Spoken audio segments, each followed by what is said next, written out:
Hey guys, it's Tim with Decoding Panels under the Codex Podcast banner. We've got another great story for you today, so why don't you sit back, relax, and let's do this. Okay guys, for today's story we have Incredible Hulk number 420 with Peter David doing the writing, Gary Frank doing pencils, Cam Smith on inks, and Glynis Oliver with colors, and letters by Joe Rosen. This is a story called Lest Darkness Come, and it's an issue that covers the topic of AIDS. And back in the 90s, I mean, even today, it's a pretty big topic. It's a pretty controversial topic. But this issue, like Demon in a Bottle, or like the issue with Green Arrow and Green Lantern where Speedy is addicted to heroin, this is really a standalone issue, and it is amazingly powerful. I don't want to go too much into it on the synopsis here, so let's just go ahead and dive right into the first page. Ignorance breeds fear, and that is absolutely true with at least the first part of this book, and the topic in general. But in front of us right now, we have an as-of-yet nameless character looking very concerned, and he has every right to be because of what literally takes place on the next page.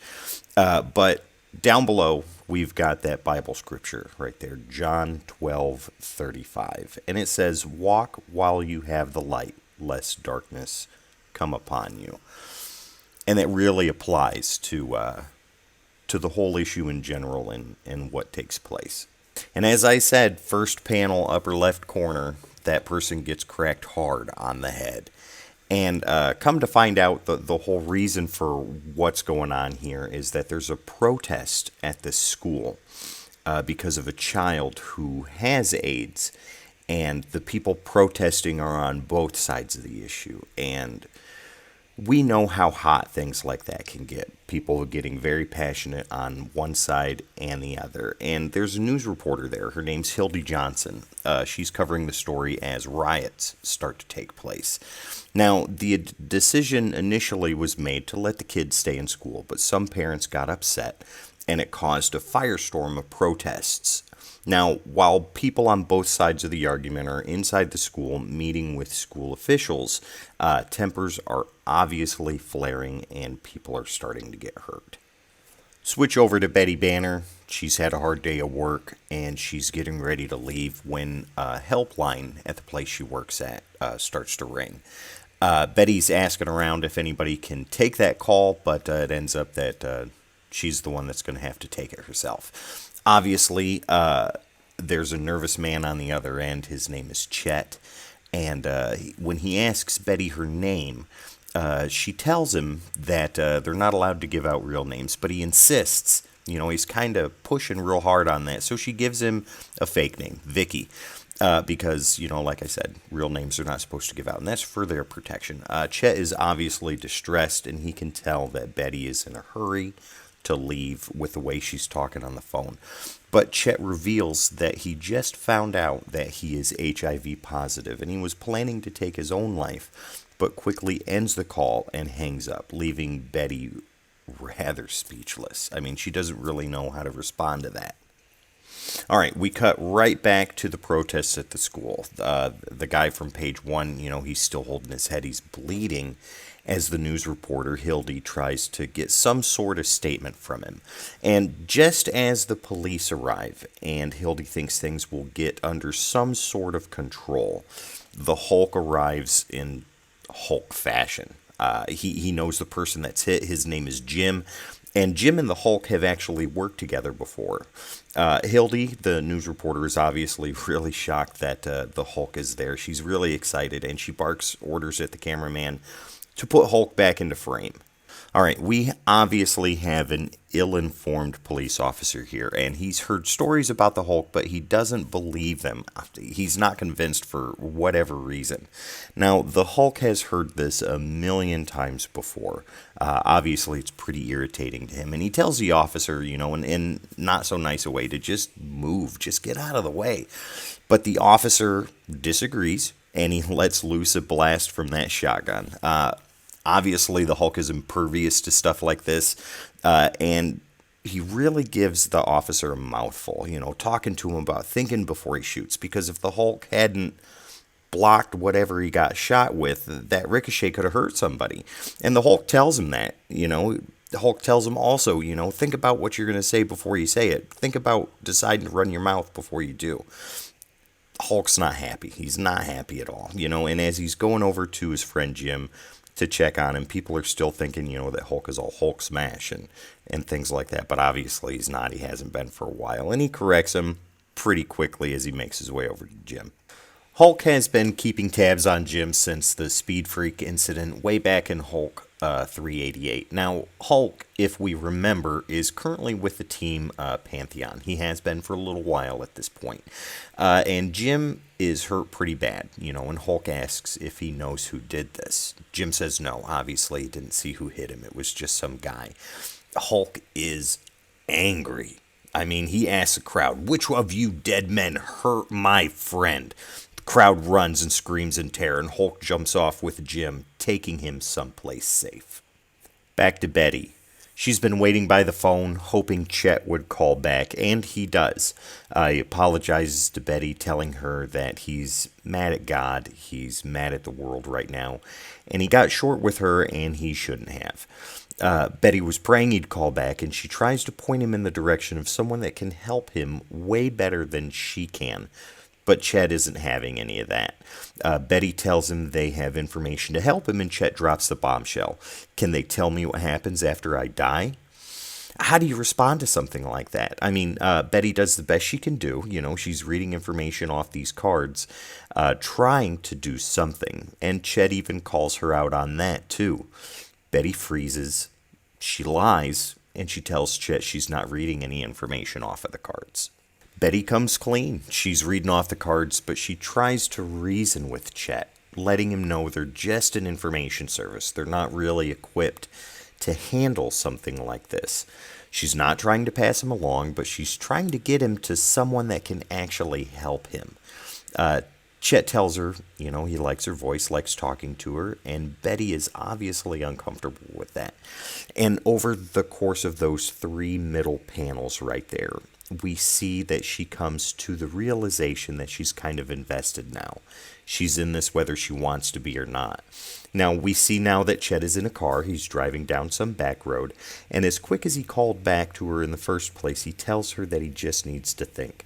He likes hearing her voice, and hearing her voice is a good last voice to hear. But he's got to go. Maybe he'll call back again, but he really needs to think some things over. Okay, we're back to Hulk and Jim in Pantheon HQ, and Hulk is talking to Dr. Haar, one of the members of Pantheon. He was led to believe that Jim was only HIV positive, but Dr. Haar reveals that Jim, in fact, has full-blown AIDS, as well as the broken ribs he got from the night before, and on top of that, some type of pneumonia. Dr. Haar is really astonished that Jim is still able to move around, considering the amount of fluid they removed from his lungs, along with everything else Jim has on top of him. Hulk suggests they get him started on some sort of formula called AG34, but Dr. Haar quickly disagrees with that. Not only is that formula not ready for human testing, but what Hulk is asking her is not only illegal, but also immoral, and she just will not have any part of that. Hulk is livid. He's not asking her, he's telling her. Jim is dying, and in his frustration, Hulk smashes a table right behind the doctor. Now, Hulk instantly realizes what he's done, and he quickly apologizes. Do a quick change over to Hulk at Jim's bedside, and Jim is pretty out of it still, and he's asking where he's at. Hulk lets him know they're in the Mount, the headquarters of Pantheon, and Jim starts to come around a little bit, asking if Hulk has any miracles he can give out to him. Hulk's silence speaks volumes at this point when Jim comes clean with the status of his illness, letting Hulk know what he just found out moments before with Dr. Haar. Jim has full-blown AIDS, and Hulk wanted him to be as comfortable as possible. Jim's obviously getting irritated at this point, as he has every right to, and asks Hulk what the point of all this is. What's the point of everything? What's Hulk holding back from him right now? Jim tells the Hulk that death isn't going to take him without a fight, but Hulk must have something to help him. Hulk tells him it's something experimental, but he just can't cross that line. He won't. Jim is obviously upset, and he tosses back at the Hulk. You can cross borders to start wars, but you can't cross a line to help a friend? Hulk tries to apologize, but Jim isn't having any of that. There's silence for a moment before Jim asks Hulk about blood transfusions. Now, they're not illegal, so why can't Hulk give him some of his blood? Hulk disagrees with that. He absolutely can't do it. He won't. Jim does point out that he did, in fact, do it for his cousin, Jennifer Walters, who we all know is She-Hulk. Now, we can see Hulk is heavy with guilt at this point, but that was then. This is now. Jim tells him he's begging him to help, that if Hulk doesn't, he's killing him as much as the virus is. Now, that's not a very fair thing to say, and Hulk tells him that, to which Jim kind of gets even more upset. Hulk's blood isn't some magical cure, and the price for doing something like that, Hulk just can't do it. And he tells Jim not to put him in that kind of situation. Don't ask him to do something like that. Back to Betty, continuing the other story that's taking place in the issue right now. Betty rushes to the phone, but as she answers, she's yelling for who she knows to be Chet not to hang up on the other end. She's met with dead air. Now, she looks a little defeated, maybe even a little irritated, as the phone rings again. Now, snagging it on the first ring this time, Chet starts off by guessing why Betty missed the last call that he made. Obviously, a bathroom break. I mean, what does he expect? All the coffee that she's drinking, the nervousness and the anxiety being thrust into a situation like this. Betty starts right off by telling Chet that she really thinks that he wants to live. Otherwise he wouldn't be constantly calling her. Obviously, there's a lot for him to live for. And he could not show symptoms for up to 10 years, and he really needs to think about everything that he did before then and the 10 years that he would have in the future before symptoms even come up on things that he could do now. Oh, he is. We get a little backstory on Chet this time. Now, he was a quarterback in college, not half bad either as far as he says, and he goes into how incredible the human body can be. Now, he took good care of his, but since AIDS is an autoimmune disease, he goes over the shopping list of other complications and illnesses he could now get as a result of his current situation. Now, Betty tells him that he's living for hope, to which Chet asks her if she's religious, if she believes that God made people in his own image. She hesitates for just a moment before saying that she does in fact believe just that. Chet thinks this is all some kind of sick joke, that going down the road of theology here, we all came from Adam and Eve's dysfunctional family, before Betty jumps back with saying that God must have put her here to talk to him, and maybe together they can find the light at the end of the tunnel in all of this. Chet gets ominous again, again saying, what'll they think of me, before hanging up the phone. We notice that both Chet and Betty are wearing very similar crosses, as Betty holds hers close to her and makes a vow to save Chet. Back to Hulk and Jim at the Pantheon HQ, and it looks like the blood transfusion Jim kind of guilted Hulk into is taking place. Jim thanks the Hulk, but Hulk reminds him that he really didn't give him much of a choice. Now, Hulk asks Jim why he lied about his condition to their friend Rick Jones, and Jim replies that when he did mention it to Rick, surprise on Rick's part was kind of putting it lightly. They have a moment, and talking about how bad Rick's singing is as far as Motown music is concerned, before Hulk brings it back to reality. What they're doing here really is kind of a long shot, but Jim doesn't care.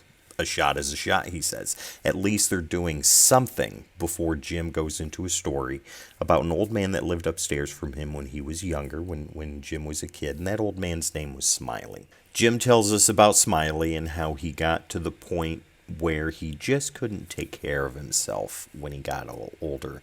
And when Smiley passed away, Jim prayed that he would never get old and helpless like Smiley did at the end of his life. I mean, some answered prayer, right? Hulk tells Jim not to count himself out just yet. Jim agrees with that, but puts another question to the Hulk, that if he were in a tight spot, who would he want to pull him out of that? Would he want Jim to do it, or would he want Rick Jones?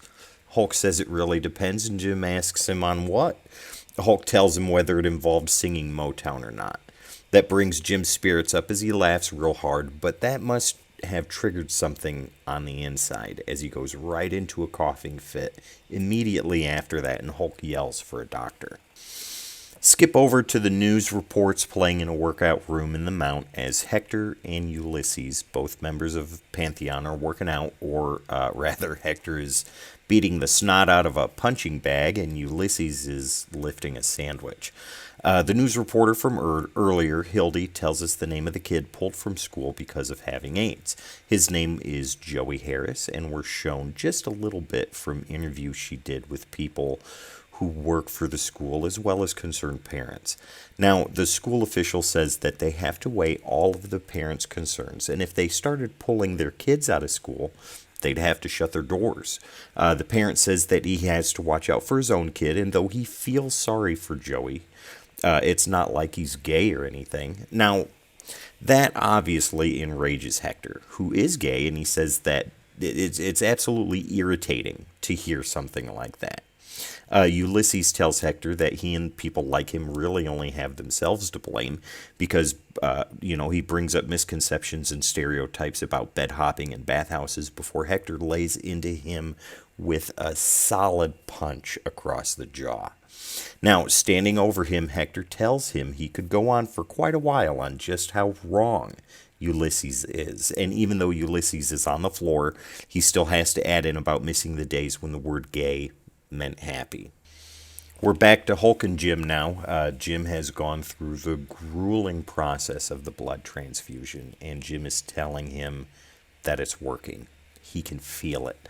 Hulk should really feel like a hero right now at this moment, and they could use his blood and make an antidote and save thousands of lives. Hulk hangs his head. He knows that's not something that can obviously be done. It just can't. Jim asks for a moment alone with Dr. Har, and Hulk agrees, giving them a chance to talk in private. Jim knows it's not Hulk's blood, and he tells Dr. Har that before she reluctantly agrees. He knew Dr. Har wouldn't lie to him, but he understands why the Hulk did, and even says that he shouldn't have asked him to do something like that in the first place.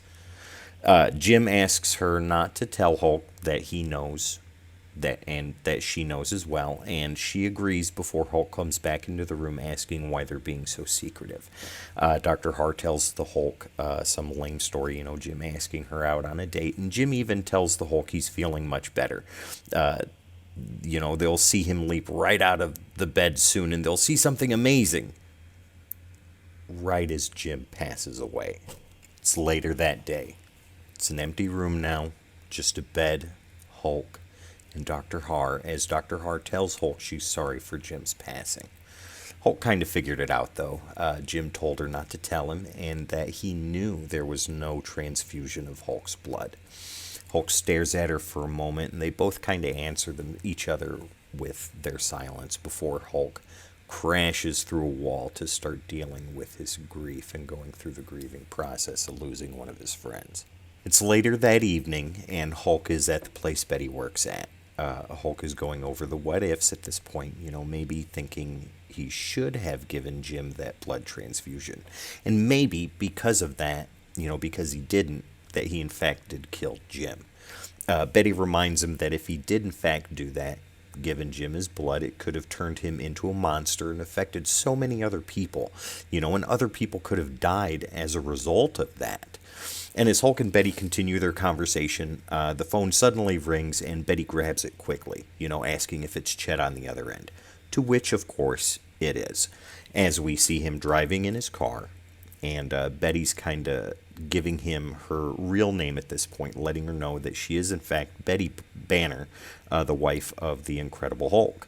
She tells Chet her life hasn't exactly been easy, hasn't been a cakewalk, so she can at least relate to Chet with the difficulty that he's going through right at this moment. Before she asks him what he meant earlier, when he said, "What will they think?" What did he mean by that? And Chet simply replies, "The guys." What guys? Well, Chet's friends, to be exact. They'll think all kinds of things, mainly whether Chet is gay or not, or to which he says he's not, but they'll think about it anyways, and they'll be scared of him now. Betty cuts him right off. Who cares what they think? She's worried about him right now, and bravery is rising above fear. He can't give up now. He can't give up at this point. And Chet says that he hasn't, but he's just made his decision. Betty stops him for a moment and asks him if he's been drinking. Chet kind of evades that and tosses a smoke out the window as he mirrors kind of what Jim said earlier in the issue. He makes the final call. He decides how it all ends, not some disease. Now, Chet doesn't want to be scared of dying or, even what his girlfriend would say if she found out.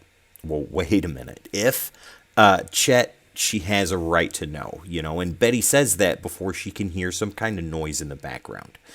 Chet's finished with the conversation. He's telling her that she's been terrific. It's been amazing to talk to her, as we see a slew of beer cans all over the passenger side of the car. Betty realizes now exactly where Chet is, what he's planning on doing. She's begging him to move, begging him to get off of the train tracks as Chet is starting to feel the effects of the alcohol in his system. Betty's screaming at him at this point, asking the name of his girlfriend. She'll make it right, she says. And Chet says that he can see the light at the end of the tunnel now. And right as he's about to tell Betty his girlfriend's name, he stops and gets out half a comment on just how fast that train is moving before it ends. The issue is over. Guys, thank you so much for watching and listening to me go over the events in the Incredible Hulk issue number 420. Now, this issue was powerful. And if you have this in your collection, go ahead and go to the end where the letters page usually is and read the comments by some of the people in the industry at that time as they talk about how AIDS has affected them. It is very, very sobering to read. If you liked what you saw and you heard today, be sure to hit the subscribe button, like this video, and hit the notification bell so you'll know when the next episode comes out. As always, my name is Tim, and this is Decoding Panels under the Codex Podcast banner, and I'll see you next time.